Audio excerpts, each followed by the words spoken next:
Exercise 5.3 कर रहे हैं मैथ्स के लिए, क्लास 10th के लिए। और मैंने आपको एपी के सम का फॉर्मूला अपने प्रीवियस वीडियो में बताया है, जिसको मैं यहाँ पे आपके लिए एक बार और रिवाइज कर देती हूँ। ठीक है, तो क्या होता है, the sum of the first n terms of an AP is given by। इस फॉर्मूले को मैं पूरा ड्राइव कर चुकी हूँ इससे पहले अपने प्रीवियस वीडियो में, तो आपको अगर वो अच्छे से समझना है तो आप प्लीज़ मेरा प्रीवियस वीडियो देखिए। तो फॉर्मूला क्या होगा, S is equal to n by 2a plus n minus 1 into d. Okay, ये फॉर्मूला होता है। अब देखिए इस फॉर्मूले में क्या है, S stands for sum, N stands for number of terms. ठीक है, मैं सब लिख देती हूँ आपके लिए, वैसे तो आपको पता है फिर भी लिख देती हूँ। S stands for sum, N for the number of terms, okay, and A is the first term, D is the common difference,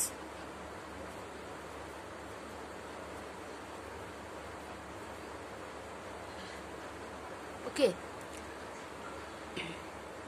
अब देखिए इसमें क्या है कि ये जो फॉर्मूला है आपका S equal to n by 2a plus n minus 1 into d, इस फॉर्मूले को थोड़ा सा हम क्या करेंगे, इसको हम 2a को हम लिखेंगे a plus n minus 1 into D. ठीक है, तो अगर आप ध्यान से देखें तो ये जो चीज़ है, ये चीज़ है a n का फॉर्मूला। ये चीज़ क्या है, a n का formula. a n means term का फॉर्मूला। ठीक है, a n इक्वल टू क्या होता है, a plus n minus 1 into d. ये टर्म का फॉर्मूला है किसी भी एपी का टर्म का फॉर्मूला निकालने के लिए, जिसको हम लास्ट टर्म भी, इसको हम लास्ट टर्म भी कहते हैं। इसको हम क्या कहते हैं, लास्ट टर्म भी कहते हैं, जिसको हम एल से भी डिनोट करते हैं। ठीक है, तो ये जो आपका फॉर्मूला है सम वाला फॉर्मूला, इसको हम दूसरे तरीके से भी लिख सकते हैं। कैसे, S is equal to n by 2a plus l, या फिर n by 2a plus an। देखिए अगर आपको किसी क्वेश्चन में n, a और d तीनों दिए हैं तो आप सम निकाल लीजिए। अगर किसी क्वेश्चन में आपको सिर्फ an और n दिया है तो आपको फिर ये वाला फॉर्मूला यूज करना पड़ेगा। मीन्स आपको अगर d नहीं दिया तो फिर आपको ये वाला फॉर्मूला यूज करना पड़ेगा। इसलिए आपको दोनों फॉर्मूले पता होना चाहिए। तो ये सिंपल क्या होता है, ये जो होता है ना, ये आपका an होता है, इसलिए हमने इस फॉर्मूले को क्या कर दिया, n by 2a plus an। ठीक है, अब इस पे बेस्ड हम कुछ क्वेश्चंस सॉल्व करते हैं। एक्सरसाइज 5.3 के फर्स्ट क्वेश्चन हम देखते हैं क्या है और उसको सॉल्व करते हैं इसी फॉर्मूले को यूज करके। ओके, तो देखिए ये है एक्सरसाइज 5.3 का first question. Find the sum of the following APs. नीचे आपको एपीज दी हुई है, उनका आपको सम निकालना है। मैंने फर्स्ट वाली लिखी हुई है 2, 7, 12 कंटिन्यू टू 10th टर्म्स। आपको कहाँ तक निकालना है, 10 टर्म्स तक का सम निकालना है। आपको जहां तक का भी सम बोला जाता है कि 10 टर्म्स तक, 9 टर्म्स तक, 5th टर्म्स तक या 12 टर्म्स तक सम निकालिए, तो जितने टर्म्स आपसे बोले जाते हैं दैट इज योर n। तो यहाँ पे हमारा n क्या हो जाएगा, n हो जाएगा हमारा 10।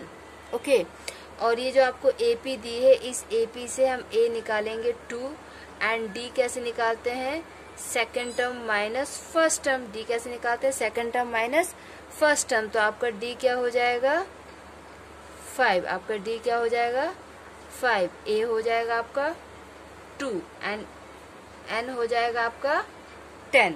अब आप सिंपल क्या करेंगे, सम का फॉर्मूला यूज करेंगे और सम निकालेंगे। तो सम का फॉर्मूला क्या होता है, S is equal to n by 2a plus n minus 1 into d. ये आपका सम का फॉर्मूला होता है। इसमें आप वैल्यू रखिए, here n is 10, so 10 by 2 into 2 plus 10 minus 1 into 5। Okay, तो ये क्या होगा, 2 1 जा 2, 2 5 जा 10, तो यहाँ पे आ जाएगा 5, 4 प्लस 9 इंटू 5। बोर्ड मास रूल के अकॉर्डिंग पहले हम मल्टीप्लाई करते हैं फिर प्लस करते हैं, इसलिए पहले हम यहाँ पे वैसे तो सबसे पहले ब्रैकेट सॉल्व किया जाता है, इसलिए हमने 10 - 1 पहले किया, ब्रैकेट सॉल्व किया। ब्रैकेट सॉल्व करने के बाद यहाँ डिवीजन में तो कुछ है नहीं, इसलिए हम क्या करेंगे, पहले इसको मल्टीप्लाई करेंगे, ठीक है, उसके बाद प्लस करेंगे। सो 5 × 4 + 9 × 5 = 45। ओके, अब क्या हो जाएगा, 5 49 × so your answer will be 245. This is the sum of n terms of the series 2, 7, 12. Okay, तो इस AP सीरीज का n टर्म्स तक का सम ये होगा। क्लियर? अब हम this is the second part. देखिए सेकंड पार्ट क्या दिया है, -37, -33, -29 अप टू 12 टर्म्स। आपको 12 टर्म्स तक का सम निकालना है। तो इसका मतलब क्या हुआ कि आपका n हो गया 12। आपका n क्या हो गया, 12। आपको जहां तक का सम्स निकालना होता है वही आपका n होता है, ठीक है। और a हो जाएगा हमारा -37। a हमारा क्या हो गया, -37। अब हमको d निकालना है, तो d क्या हो जाएगा हमारा, second term minus first term. तो ये सेकेंड टर्म है माइनस फर्स्ट टर्म, तो ये क्या हो जाएगा, -33 minus plus 37। So your d is 4। तो अपना d क्या आ गया, 4। अब हम सम का फॉर्मूला यूज करते हैं। तो सम का फॉर्मूला क्या होता है, n/2 2a + n - 1 × d। ये आपका सम का फॉर्मूला है। तो n क्या है यहाँ पर, n है आपका 12।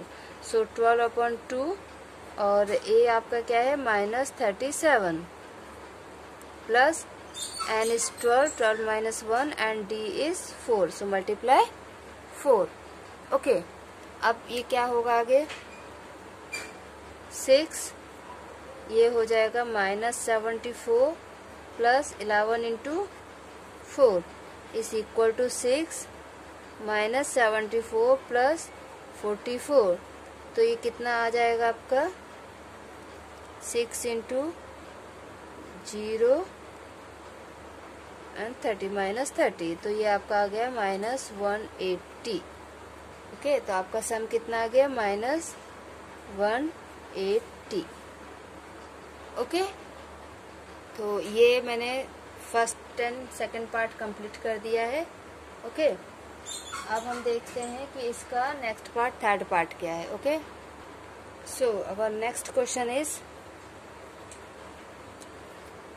0.6 1.7, 2.8 अप टू 100 टर्म्स। आपको 100 टर्म्स तक का सम निकालना है। तो मतलब आपका n क्या हो गया, 100, a हुआ 0.6 एंड d होगा आपका 1.7 - 0.6, that is d is equal to 1.1। d आपका क्या आ गया, 1.1। अब आपको निकालना है सम। तो सम का फॉर्मूला क्या होता है, n/2 2a + n - 1 × d। This is the formula. आप इसमें वैल्यू पुट कीजिए, 100/2 2 × 0.6 प्लस 100 - 1 × 1.1। Okay, bracket close. तो ये हो जाएगा 50 और ये होगा 1.2 प्लस 99 × 1.1। ओके, तो क्या होगा, 50 1.2 प्लस 1.1 से इसको मल्टीप्लाई करेंगे तो आंसर क्या आएगा आपका, कि इसका आंसर क्या आएगा, 108.9। ओके, अब देखिए आगे कैसे होगा ये।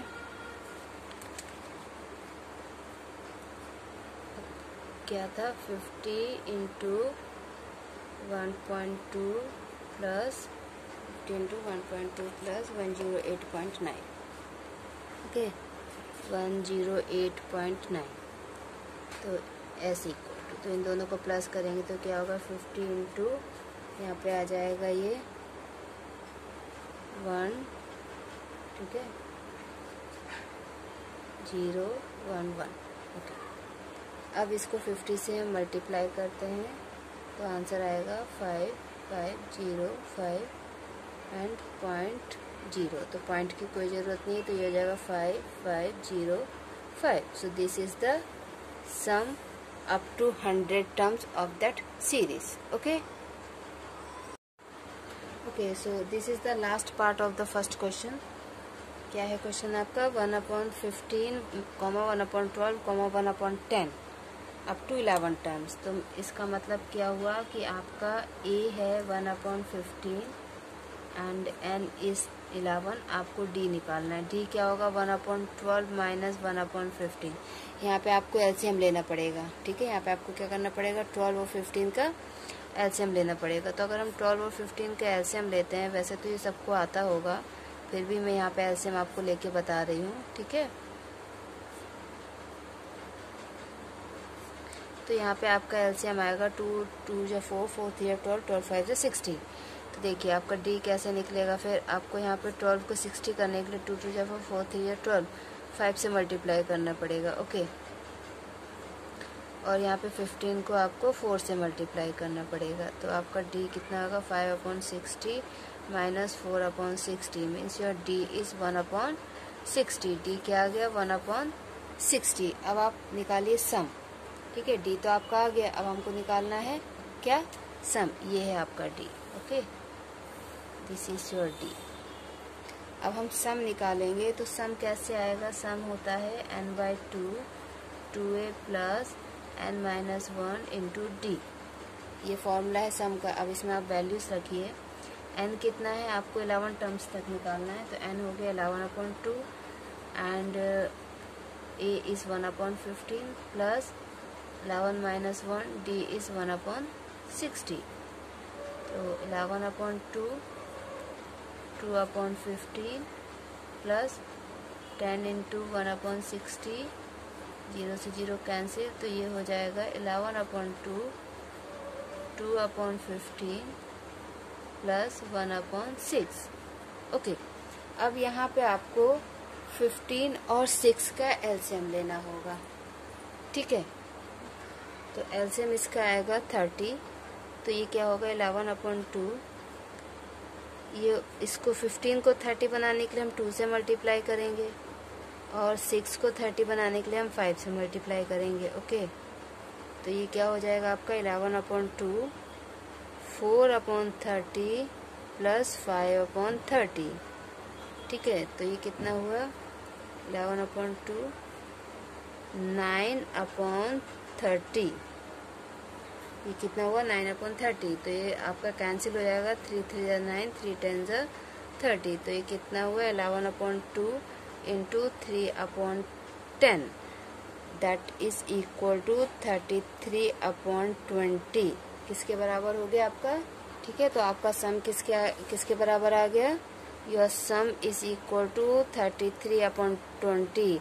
मतलब इसमें थोड़े से कैलकुलेशंस ज़्यादा थे, बट इजी कैलकुलेशंस थे. ओके, तो ये आपका 5.3 का फर्स्ट क्वेश्चन तक कंप्लीट हो गया है. आई होप आप सबको बहुत अच्छे से समझ में आ रहा है. फिर भी अगर आपको कोई डाउट हो तो आप प्लीज़ कमेंट बॉक्स में कमेंट कीजिए और मुझसे डाउट पूछिए. आपके डाउट सारे क्लियर होंगे. ओके, थैंक यू बच्चों. Take care.